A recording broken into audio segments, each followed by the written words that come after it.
सावन के पवित्र महीने में ये 6 पौधे लगाने से दुख, दरिद्रता और गरीबी का नाश होता है, क्योंकि ये पौधे जिस स्थान पर होते हैं वहां दुख और दरिद्रता कभी नहीं आती। माँ लक्ष्मी भी ऐसे स्थान पर हमेशा निवास करती हैं। साथ ही ये पौधे भगवान शिव और माता पार्वती को भी अत्यंत प्रिय हैं।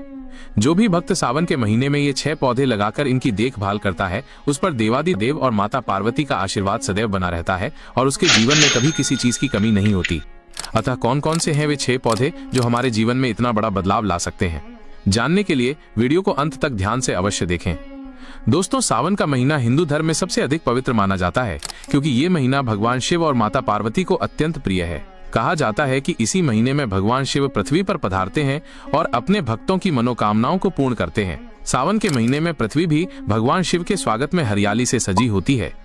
साथ ही शिव महापुराण की कथा कहती है कि जो व्यक्ति सावन के महीने में ये 6 पौधे लगाता है, उसको सदैव के लिए महादेव का आशीर्वाद प्राप्त होता है, क्योंकि ये पौधे सावन के महीने में जागृत अवस्था में होते हैं। इन 6 में से कुछ पौधे घर पर और कुछ पौधे घर से बाहर, जैसे मंदिर या श्मशान घाट में लगाए जाने का विधान हमारे धर्म शास्त्रों में बताया गया है। सावन में ये पौधे लगाने से भगवान महादेव के साथ साथ आपके पितृदेव, वास्तुदेव, इष्ट देव और कुल देवी देवता भी प्रसन्न होकर आपको आशीर्वाद प्रदान करते हैं।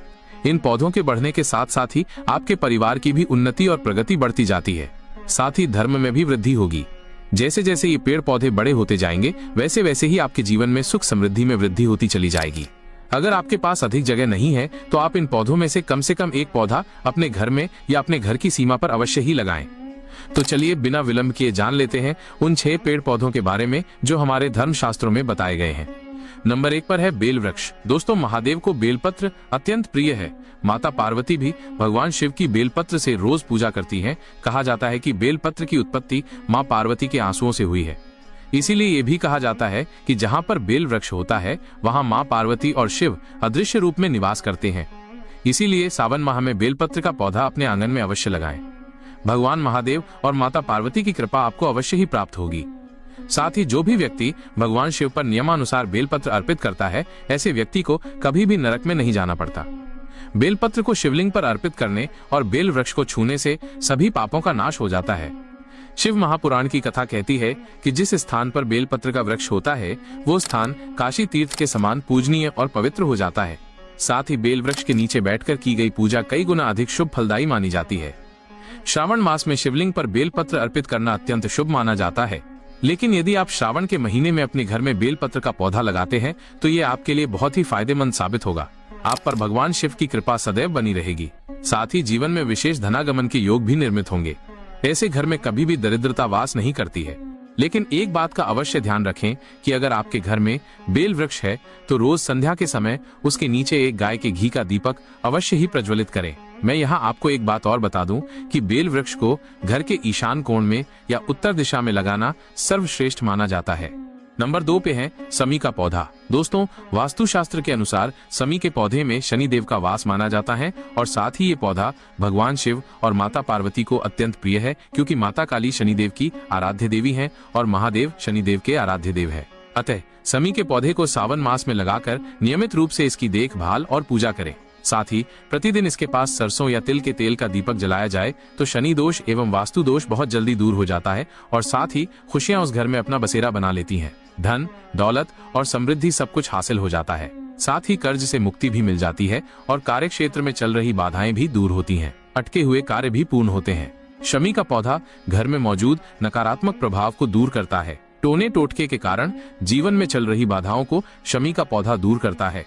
ऐसे में आपके घर पर किसी भी टोने टोटके का प्रभाव नहीं हो सकता। बुरी आत्माओं का साया, भूत बाधाएं सब दूर हो जाते हैं। दुश्मन एवं कोर्ट कचहरी से परेशान व्यक्ति को शमी के पौधे की पूजा अवश्य ही करनी चाहिए और समी पत्र को शिवलिंग पर भी अवश्य ही अर्पित करना चाहिए। ऐसा करने पर दुश्मनों के साथ साथ कोर्ट कचहरी के मामलों में भी विजय प्राप्त होती है। यहाँ मैं आपको एक बात और बता दूं कि शमी के पौधे को घर के मुख्य द्वार पर बाहर की तरफ निकलते समय दाईं ओर लगाना सबसे उत्तम माना जाता है। नंबर 3 पे है सफेद आक या श्वेतार्क का पौधा। दोस्तों, सावन के महीने में घर के मुख्य द्वार पर सफेद आक का पौधा जरूर लगाना चाहिए। इससे घर में हमेशा सुख शांति बनी रहती है और आर्थिक लाभ भी होता है। जिस घर के मुख्य द्वार पर सफेद आक का पौधा होता है उस घर को कोई शत्रु हानि नहीं पहुंचा सकता है। साथ ही सफेद आक के फूल और पत्ते भगवान शिव को अर्पित करने से घर के सभी वास्तु दोषों से मुक्ति मिलती है। और दोस्तों, सफेद आग में भगवान श्री गणेश का भी वास माना जाता है, क्योंकि 27 वर्ष पुराने इस पेड़ की जड़ में खुद ही गणेश जी की प्रतिमा बन जाती है। ऐसी मान्यता है कि इस प्रतिमा को निकालकर स्थापित करने से घर में रिद्धि सिद्धि और अन्नपूर्णा का वास सदैव के लिए बना रहता है। अतः श्रावण मास में अपने घर के मुख्य द्वार का पौधा अवश्य लगाएं। नंबर 4 पे है लाल गुड़हल का पौधा। दोस्तों, लाल गुड़हल का पौधा माता गौरी को अत्यंत प्रिय है। माँ गौरी को लाल गुड़हल का फूल रोज अर्पित करने से माँ हमारी सभी मनोकामनाओं को पूर्ण करती हैं। लाल गुड़हल का फूल माँ दुर्गा के क्रोध को शांत करता है। यदि आपकी किसी भूल से माँ दुर्गा आपसे रुष्ट हो जाए तो एक लाल गुड़हल का फूल माँ के क्रोध को शांत कर देता है। अगर माँ दुर्गा आपसे प्रसन्न है तो महादेव का आशीर्वाद भी आपको अवश्य मिलता है।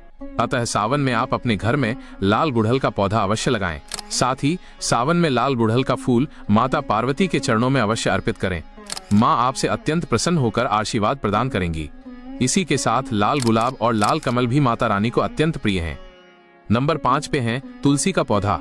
दोस्तों, हिंदू धर्म में तुलसी के पौधे का कितना अधिक महत्व है ये आप सभी जानते हैं। बाकी पौधे घर में न हो तो भी ठीक है, किंतु तुलसी का पौधा हर हिंदू के घर के आंगन में होना ही चाहिए। यह पौधा घर की हर प्रकार के संकट से रक्षा करता है। कहा जाता है कि जिस घर में तुलसी के पौधे की नित्य नियमानुसार पूजा की जाती है, उस घर के व्यक्ति मृत्यु के बाद कभी भी प्रेत योनि में नहीं जाते। उस घर में निवास करने वालों को कभी भी नरक में नहीं जाना पड़ता।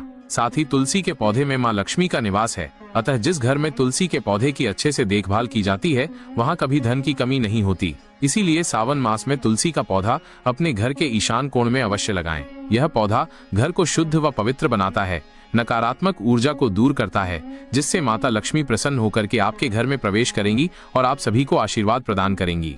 लेकिन ध्यान रहे, तुलसी के पौधे के आसपास शिवलिंग या महादेव की तस्वीर को न रखें और साथ ही शिवलिंग पर कभी भी तुलसी अर्पित न करें। नंबर 6 पे है बरगद का पेड़।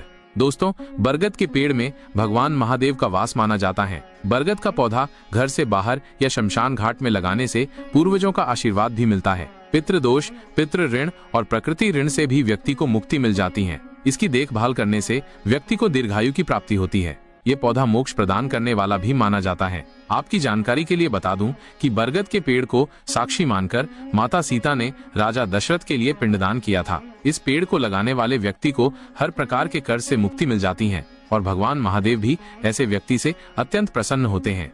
तो दोस्तों, सावन के महीने में आप ये पेड़ पौधे अवश्य ही लगाएं और मैं आशा करता हूँ कि आज की ये जानकारी भी आपको पसंद आई होगी। अगर पसंद आई है तो कमेंट बॉक्स में हर हर महादेव अवश्य लिखें। धन्यवाद।